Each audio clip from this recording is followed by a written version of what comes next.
오늘 우리들에게 주시는 하나님의 말씀 요한일서 4장 20절로 21절 두 절 말씀입니다. 다 찾으셔서 함께 읽겠습니다. 요한일서 4장 20절 21절 두 절 말씀 함께 읽습니다. 누구든지 하나님을 사랑하노라 하고 그 형제를 미워하면 이는 거짓말하는 자니 보는 바 그 형제를 사랑하지 아니하는 자는 보지 못하는 바 하나님을 사랑할 수 없느니라. 우리가 이 계명을 주께 받았나니 하나님을 사랑하는 자는 또한 그 형제를 사랑할지니라. 아멘. 신성한 성품에 참여하는 자 우리 시리즈로 사순절 주일 말씀들을 나누고 있습니다. 오늘은 경건의 형제 우애를 더하라 하는 말씀입니다.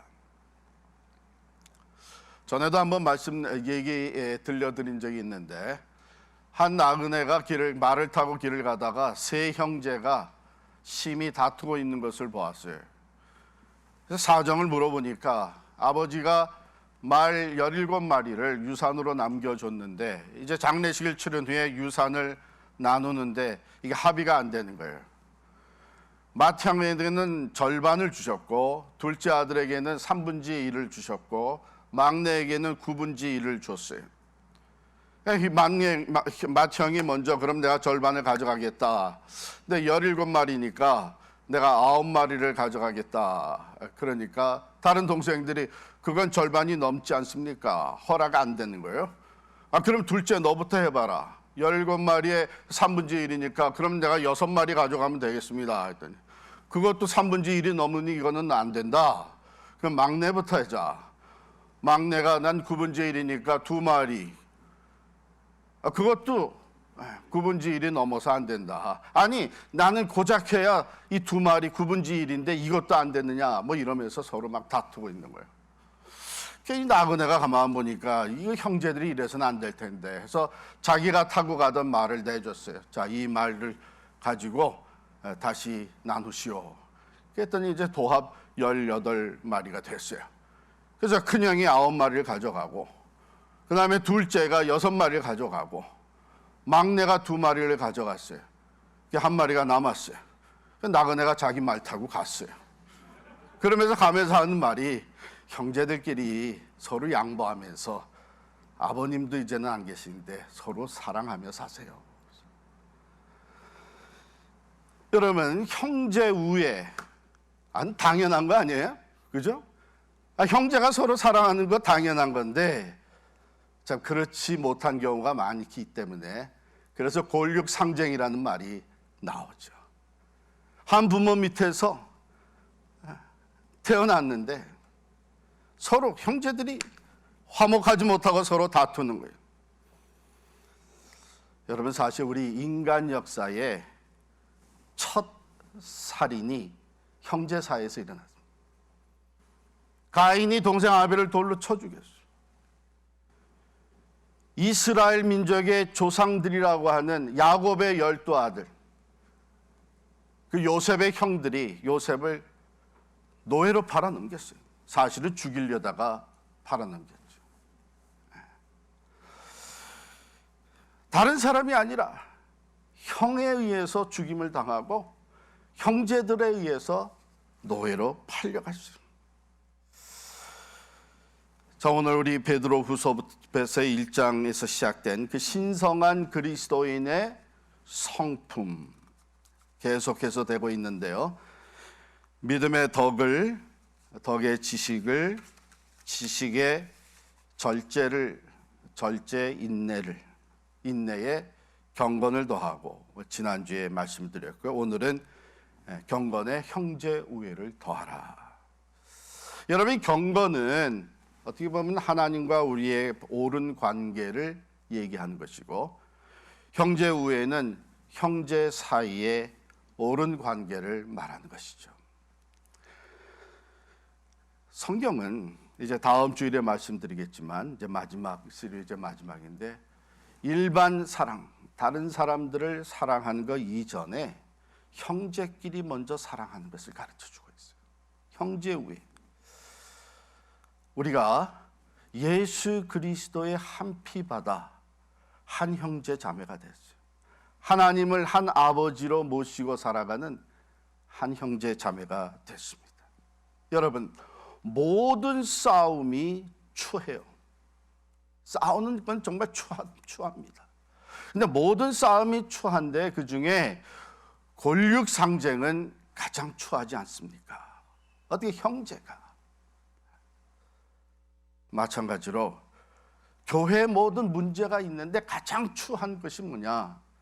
성도들이 서로 싸우는 거예요.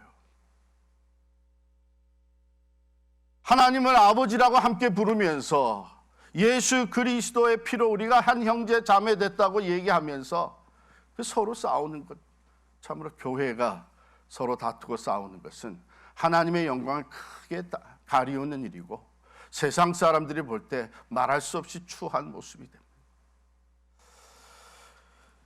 그래서 오늘 말씀, 형제 우애를 더하라. 우리가 오늘 말씀을 나누면서 왜 우리가 마땅히 서로 사랑해야 되는지, 또 그 사랑을 배우고 실천할 수 있는 시간이 될 수 있기를 바랍니다. 서로 사랑하라. 여러분, 오늘 본문에 보니까 누구든지 하나님을 사랑하노라 하고 그 형제를 미워하면 이는 거짓말하는 자니 보는 바 그 형제를 사랑하지 아니하는 자는 보지 못하는 바 하나님을 사랑할 수 없느니라. 즉 하나님을 사랑하는 것과 형제를 사랑하는 것은 마치 동전의 양면과 같아서 떼어놓을 수가 없는 거예요. 우리 마태복음 22장에도 보면은 제일 가는 계명이 뭡니까? 하고 율법서가 물어봤을 때에 예수님은 제일 가는 계명, 하나님 사랑을 얘기해 주실 뿐만 아니라 둘째도 이와 같으니 하고선 내 이웃을 내 몸과 같이 사랑하라고 말씀해 주셨어요. 이게 떼놓을 수 없는 관계라는 것이죠. 자, 눈에 보이는 형제를 사랑하지 못하면서 눈에 보이지 않는 하나님을 사랑한다. 이것은 거짓말하는 것이란 얘기예요. 하나님을 내가 진심으로 사랑한다면 그 사랑은 먼저 가까운 내 형제를 사랑하는 것으로 보여지게 돼 있다는 것이죠. 또 우리가 형제를 사랑하는, 형제 자매를 사랑하는 것이 정말 하나님을 사랑하는 사람이라고 하는 증거가 되는 것입니다. 21절에 보면 우리가 이 계명을 주께 받았나니 하나님을 사랑하는 자는 또한 그 형제를 사랑할지니라. 여러분, 때론 형제지만 같은 교인이지만 성도지만 마음에 안 들 때가 있잖아요. 그래서 이 사랑하고 싶은 마음도 없고 다시 화목하고 싶은 마음도 없고 그럴 때가 있어요. 또 사랑할 만한 가치가 없어 보일 때도 있습니다. 그럼에도 불구하고 우리가 서로 사랑해야 되는 것, 형제가 서로 우애해야 되는 것은 이건 계명이기 때문에 그렇습니다. 이 계명은 어떤 계명을 말하는가? 요한일서 3장 23절에 먼저 보면요.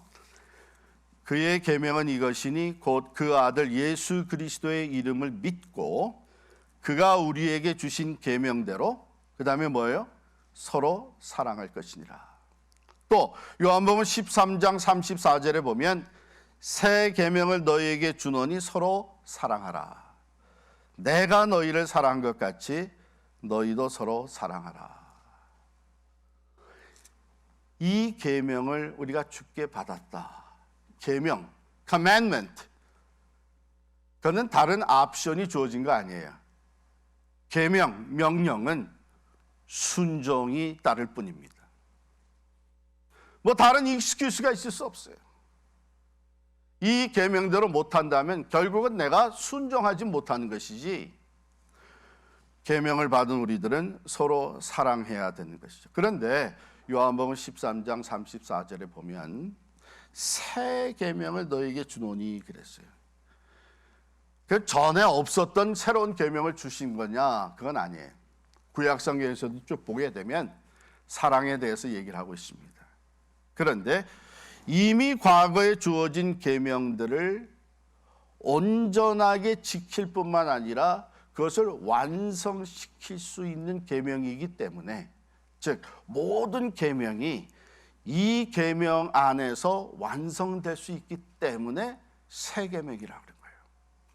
그리고 또 한 가지는 사랑의 실체가 되시는 예수 그리스도께서 진정한 사랑이 무엇인지를 보여주셨기 때문에 전과는 다른 것이죠. 새 계명이 됩니다. 그 사랑의 그 내용이 이제는 온전한 것으로 우리에게 보여졌기 때문에 새 계명입니다. 그러므로 우리가 마땅히 사랑해야 되는데, 아무리 우리가 하나님 앞에 경건한 신앙인으로 살아간다고 해도 형제를 사랑하지 못하는 사람은 그 경건이 거짓이 될 수밖에 없는 거예요.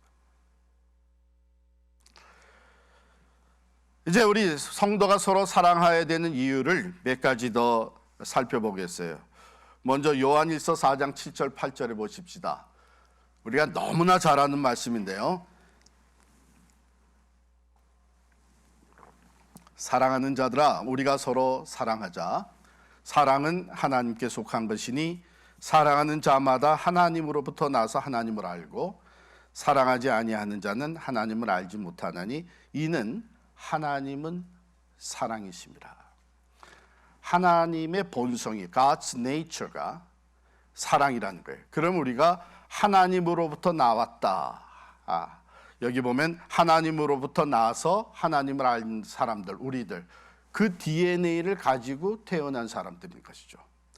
그런데 그 DNA에 사랑이 보이지 않는다면 그것은 하나님으로부터 나왔다고 얘기할 수가 없는 것입니다.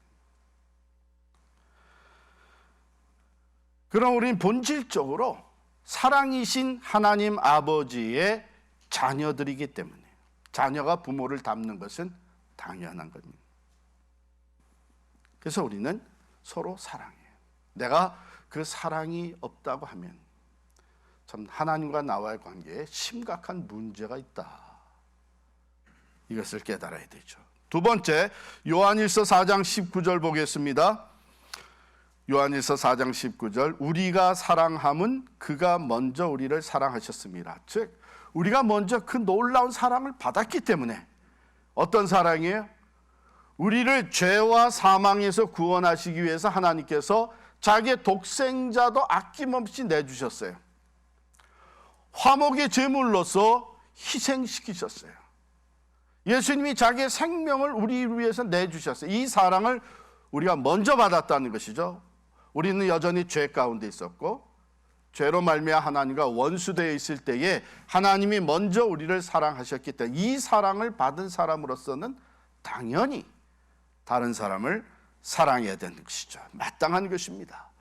세 번째로 마태복음 5장 23절 24절 보겠습니다. 마태복음 5장 23절 24절, 그러므로 예물을 제단에 드리려다가 거기서 내 형제에게 원망들을 만한 일이 있는 것이 생각나거든 예물을 제단 앞에 두고 먼저 가서 형제와 화목하고 그 후에 와서 예물을 드리라. 왜요? 예물을 드리고 가서 하면 안 되나요?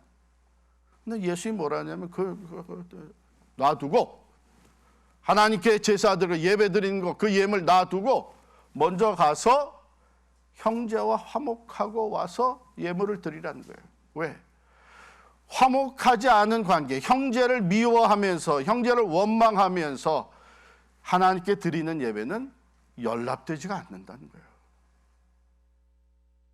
그러니까 형제 우애, 형제와 형제를 사랑하고 화목하게 되는 것은 예배의 전제 조건이 됩니다.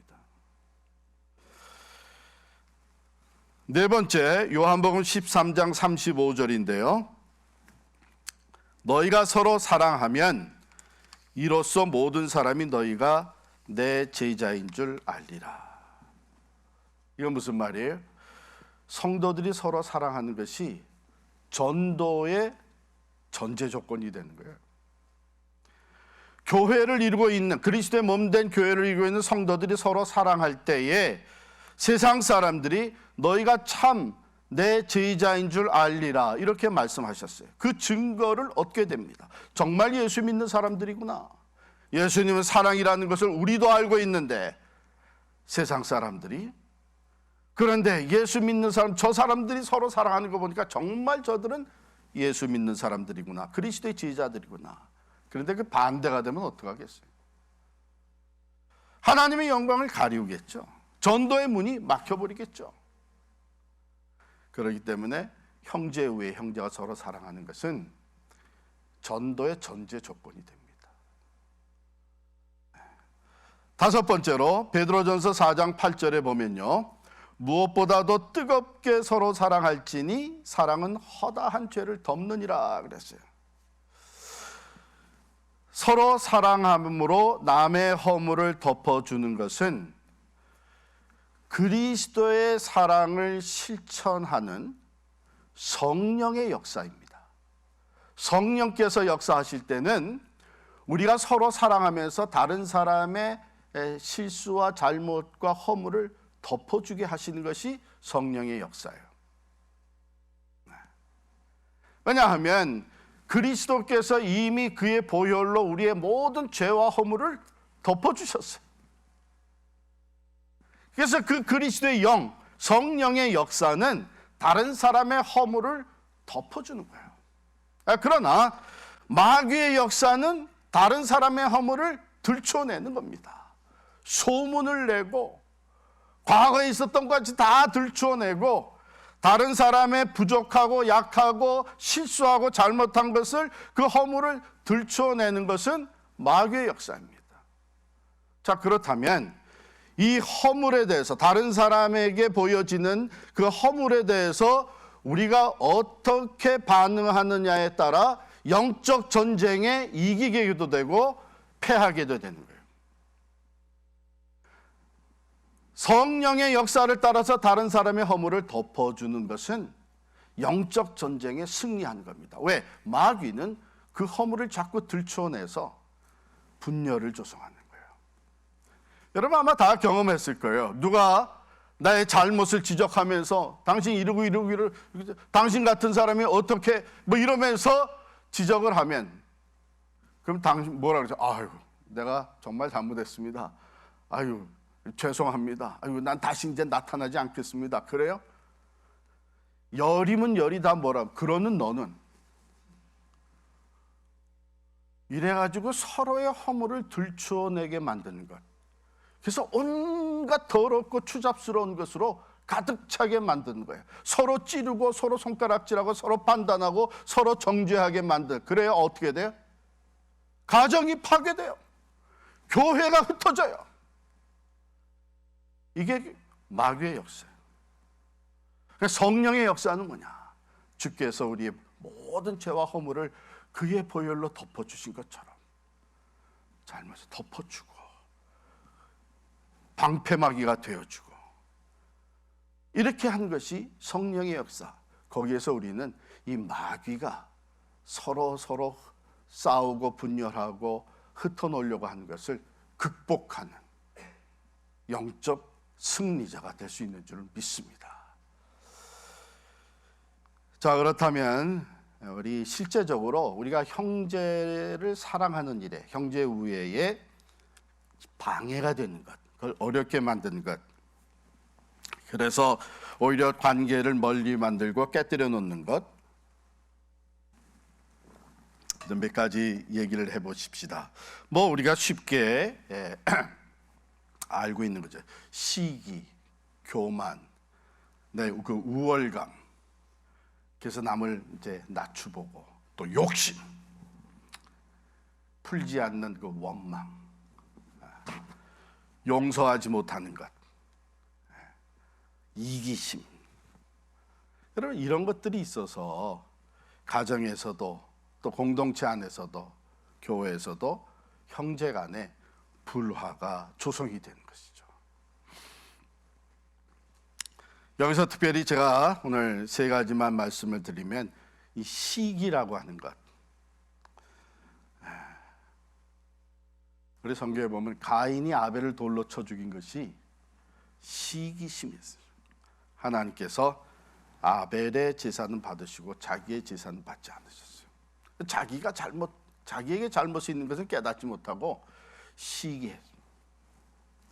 또 형들이 요셉을 죽이려다가 노예로 팔아 넘긴 것도 형들이 아버지의 사랑을 독차지하고 있는 요셉을 보면서 시기심이 일어났어요. 우리 한국 속담에도 뭐라 그래? 사촌이 밭을 사면 배가 아파요. 그렇죠? 이게 시기심이에요. 그래서 어떤 분은요, 이 성도의 삶에 있어서 최후까지, 참 마지막까지 우리의 그 발꿈치를 잡아 끌어당기는 시험이 있는데 그게 시기다. 시기. 12제자들, 예수님을 따라다니는 12제자들 사이에서도 시기와 질투가 있었어요. 마지막까지 우리의 그 발꿈치를 잡아당기는 것이 이 시기심이에요. 혹시 여러분 지금 참 교회 안에서 다른 사람들과 생활하면서 이 시기심이, 질투심이 내 안에 자리 잡고 있지는 않으세요? 그건 내려놓으셔야 됩니다. 조심하셔야 돼요. 가정에서도 참 형제끼리 서로 시기하고 또 동서끼리 서로 시기하고 우리 주변에서 많이 보는 것인데 이게 시기심이라는 건 참으로 악한 일 다 내려놔야 돼요. 두 번째, 용서가 필요한데 이 용서하지 못하고 가지고 있는, 내 안에 그대로 가지고 있는 것, 참 이것은 형제 관계, 형제를 사랑하는 것을 굉장히 어렵게 만듭니다. 이걸 풀지 못하면 그 사람에 대해서는 모든 것이 다 나빠 보이는 거예요. 기회만 있으면 허물을 덮어주는 것이 아니라 그걸 들춰내고 싶은 거예요. 그래서 용서, 요셉이 참으로 위대한 성품의 소유자였다. 요셉은 예수 그리스도를 닮은 그의 모형이었다. 이렇게까지 얘기하는 것 중에 대표적인 것이 뭐냐면 그는 그 형들을 다 용서했어요. 내가 어떻게 하나님을 대신하겠습니까? 이것도 다 하나님이 하신 일인데 두려워하지 마십시오. 내가 당신들과 당신들의 자녀들을 다 책임지겠습니다. 자기들이 지은 죄로 두려워 떠는 이 형들에게 그는 이렇게 용서를 베풀고 또 확신시켜 주면서 그 마음에 있었던 것을 다 풀었던 것이죠. 베드로가 한 번은 예수님께 와서 이렇게 말을 했어요. 선생님, 만일 내 형제가 내게 잘못을 저지르면 7번까지 용서해 주면 되겠습니까? 그때 주님 뭐라 그랬어요? 70번씩 7번이라도 용서해 주라 그랬어요. 용서하지 아니하고 가지고 있는 그 마음, 품고 있는 그 마음, 그것이 형제 위에 형제 사랑을 가로막는 것이죠. 그래서 예수님께서 우리 주기도문을 가르쳐 주실 때에도 우리가 우리에게 죄 지은 자를 사하여 준 것 같이 우리의 죄를 사하여 주옵시고, 자기는 용서하지 않으면서 한 주님 앞에 내 죄를 용서해 달라고, 그게 통하지 않는다는 말씀이에요. 이미 예 십자가의 사랑으로 그 엄청난 용서, 사죄를 받았으면, 그 은혜를 받았으면 형제의 조그만 잘못과 실수는 얼마든지 용서할 수 있어야 된다는 것이죠. 이게 용서하지 아니하고 계속 그것을 기억하고 그것을 그냥 언제라도 기회가 되면 다시 또 들춰내고 하는 이것이 이 관계를 파괴시킵니다. 마지막으로 세 번째, 양보라는 것이 중요합니다. 양보. 제가 아까 이제 서론에 말씀드린 대로 그 세 형제가 조금만 양보했으면 그저 다투지 아니하고 다 순조롭게 해결이 되는 문제인데 이 양보를 못합니다. 이 양보의 그 대표적인 성경의 예는 아브라함과 조카 롯과의 사이에서 일었었던 일이잖아요. 둘이 다 재산이 많아지니까 이제 계속 한 곳에 머물러서 살 수가 없게 된 거예요. 왜? 그들의 목자들이 이제 양에게 먹이를 먹이는데, 가축에게 먹이를 먹이는데 서로 다투는 거예요. 서로 더 좋은 걸 자기가 차지하려고. 재산이 많아지면 이런 일들도 생기죠. 그래서 그러지 말고 우리 헤어지자. 우리 주변에 우리가 형제들이라는 것, 우리는 하나님을 믿는 사람이라는 것을 알고 있는 수많은 이방 사람들이 있는데 우리가 여기서 서로 싸우게 되면 그게 얼마나 부끄러운 일이냐. 그러니 우리 이제 헤어지자. 자, 이렇게 결정을 하고 아브라함이 내가 그래도 네 삼촌이고 또 내가 오늘날까지 이렇게 된 게 내 덕이 아니냐. 그러니까 내가 먼저 선택을 할 테니 넌 그리 알아라. 얼마든지 이렇게 얘기할 수 있는 입장이었어요. 그런데 아브라함이 조카에게 양보를 해요. 우선권을 줍니다. 자, 네가 먼저 선택해라. 내가 우하면 나는 좌하고 내가 좌하면 내가 우하리라. 이런 양보, 이 관대한 마음, 이것이 우리에게 필요해요. 이게 없이는 형제 사랑이 쉽지가 않아요. 그래서 시기를 내려놓읍시다. 시기하는 마음, 또 용서할 수 있도록 기도하고 노력합시다. 그리고 내가 먼저 양보하는 것, 손해보는 것 같지만요. 자, 아브라함과 롯 누가 더 축복을 받았어요? 아브라함이. 롯은 오히려 자기 눈에 좋은 대로 좋아라 하고 선택하고 소돔과 고모라로 들어갔다가 다 잃어버렸어요. 그저 목숨 하나 건져가지고 나왔어요. 우리가 서로 사랑할 때 시기하지 아니하고 양보하고 용서하면서 남을 나보다 더 낫게 여기면서 서로 사랑할 때에 하나님께서 우리에게 축복을 내려주시는데 말할 수 없이 많은 것을 얘기할 수 있지만 제가 구약 성경에서 대표적으로 하나 뽑아서 말씀을 드리고 또 신약 성경에서 하나 뽑아서 말씀을 드릴게요. 먼저 시편 133편 1절부터 3절에 보면 보라, 형제가 연합하여 동거함이 어찌 그리 선하고 아름다운고, 머리에 있는 보배로운 기름이 수염 곧 아론의 수염에 흘러서 그 옷깃까지 내림 같고 헐먼의 이슬이 시온의 산들의 내림 같도다. 이 사랑하는 모습, 형제가 서로 사랑하는 모습이 하나님이 보시기에 이렇게 아름다운 거예요. 그러니 하나님이 축복을 하시는데 뭐라 그랬냐, 거기서 여호와께서 복을 명령하셨나니 곧 영생이로다. 할렐루야. 성령의 기름 부음으로 하나님께서 그들과 함께 하시고 형제가 서로 연합하고 사랑할 때에 하나님이 여기 기름을 부어서 제사장에게 기름을 부어서 흘러내려 옷깃까지 적시는데 성령의 기름 부으심으로 충만케 하는, 그리고 풍성한 생명의 복을 명령하시는 거예요. 그냥 주신다고 안 했어요. 명령하죠. 하나님 말씀하실 때 하나님께서 빛이 있으라 하시니 빛이 있었어요. 창조의 능력이 말씀에 있는데 그 말씀하신 하나님이 복을 명령하시겠다 그랬어요. 형제가 서로 사랑할 때에 이 엄청난 은혜와 복, 풍성한 생명의 복이 우리에게 주어지는 줄 믿습니다. 또 신약에 와서 요한일서 4장 12절 보시면 어느 때나 하나님을 본 사람이 없으되 만일 우리가 서로 사랑하면 하나님이 우리 안에 거하시고 그의 사랑이 우리 안에 온전히 이루느니라. 하나님을 본 사람 한번 손 들어보세요. 자, 손든 사람은 아무도 없고 모르겠어요. 온라인에서 손든 분이 계신지 모르겠어요. 그러나 하나님을 경험해 본 사람 한번 손 들어보세요.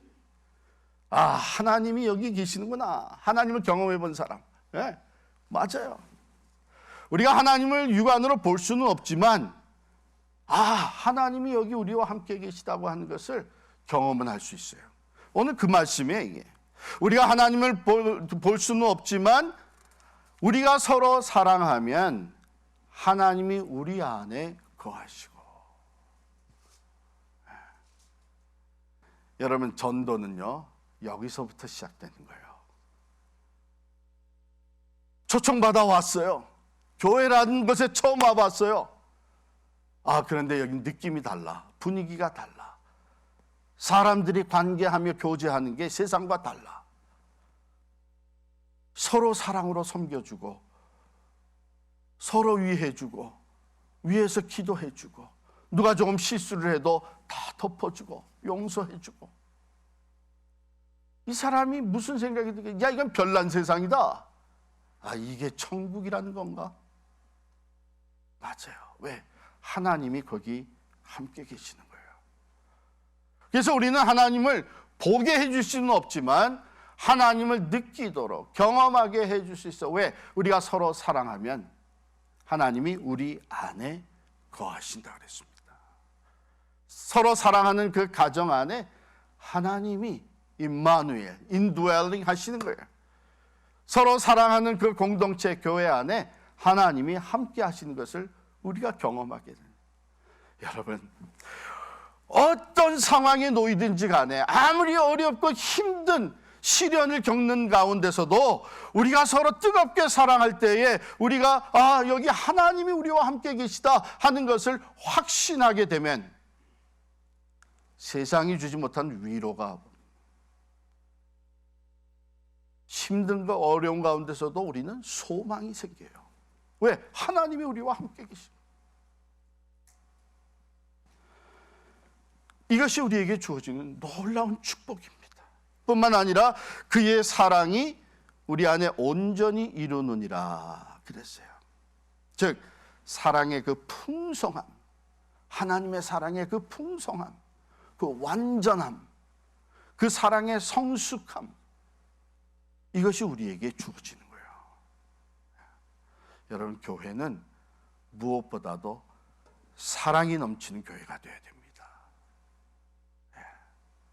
이것저것 따지면서 서로 잘못을 지적하는 그것이 아니에요.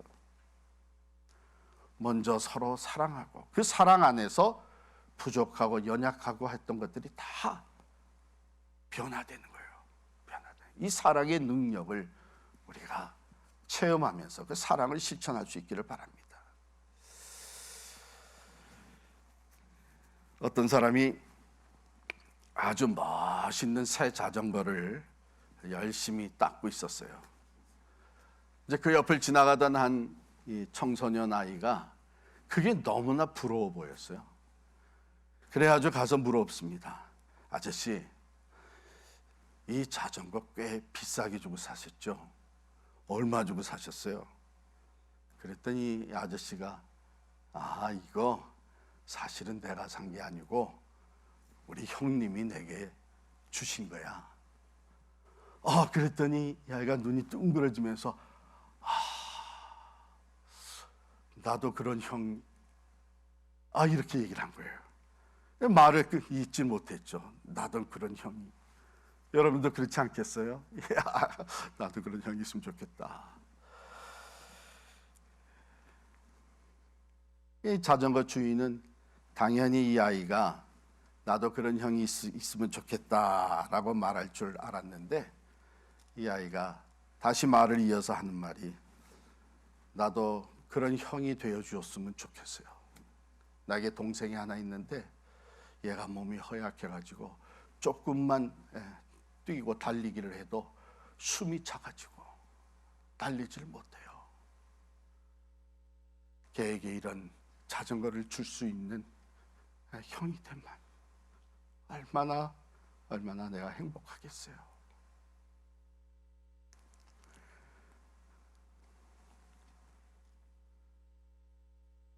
먼저 배려하는 것이죠. 왜 나는 사랑을 받지 못하는가가 아니라 내가 먼저 사랑을 할 수 있어야 될 텐데. 저도 형이 있습니다. 한국에 가서 산 지 오래된 형, 저보다 2살 위죠. 그런데요, 제가 한국 방문할 때마다 그 방문의 시작 기분 좋게 만들어주는 게 우리 형님이세요.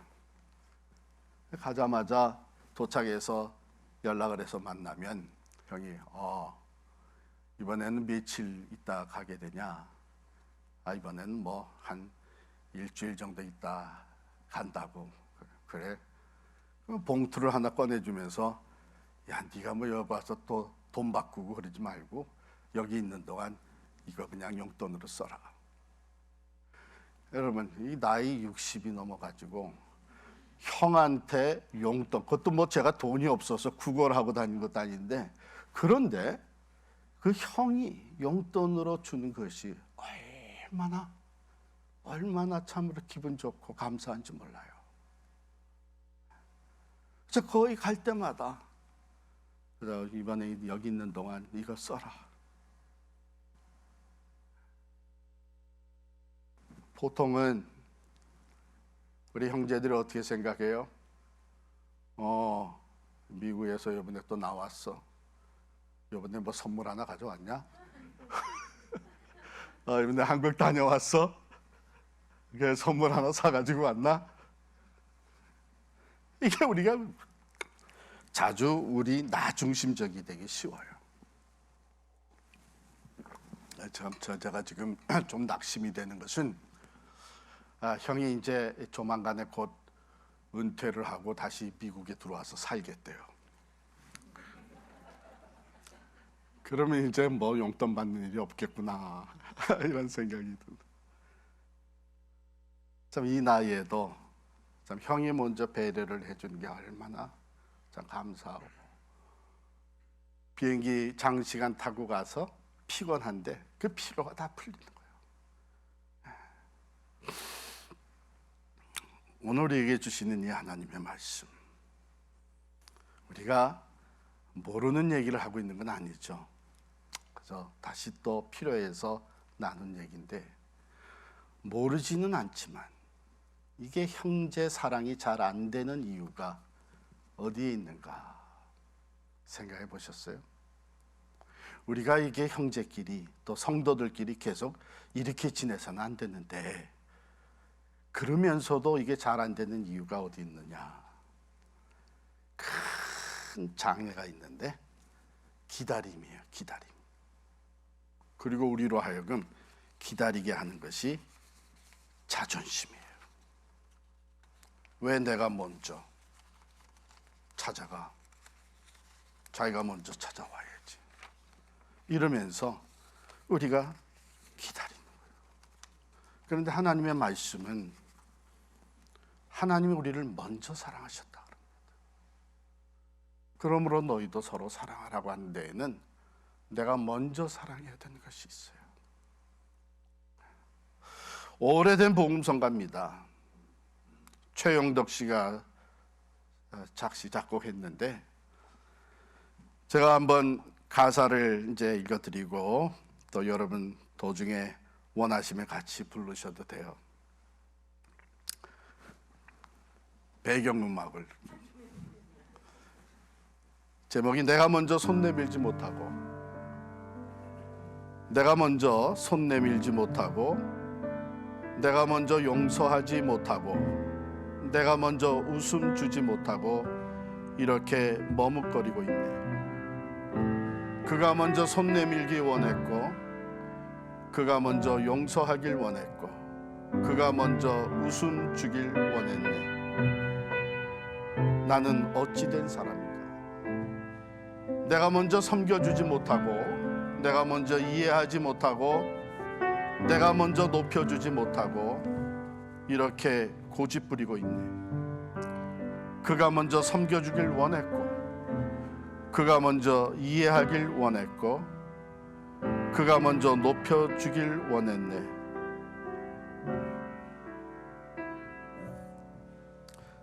나는 어찌 된 사람인가? 오, 간교한 나의 입술이여, 오,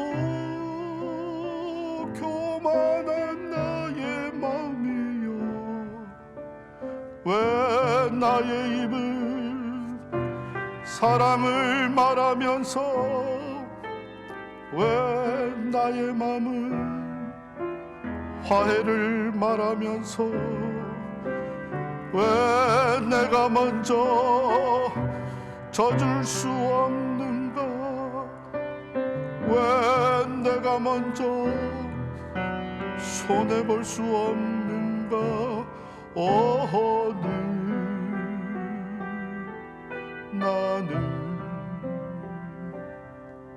오늘 나는 주님 앞에서 몸둘 바 모르고 이렇게 느끼고 서 있네. 어찌할 수 없는 이 맘을 주님께 맡긴 채로. 그렇습니다. 우리가 알지만 실천하지 못하고 있는 것은 기다리기 때문이죠. 상대방이 먼저 하기를 기다리고, 그래서 어쩌면 너무 오랫동안 우리는 풀지 못하고 서로 사랑하지 못하고 지내오고 있는지 모릅니다. 오늘 주님께서는 우리에게 말씀하십니다. 우리가 사랑함은 그가, 하나님이 먼저 우리를 사랑하셨기 때문이다.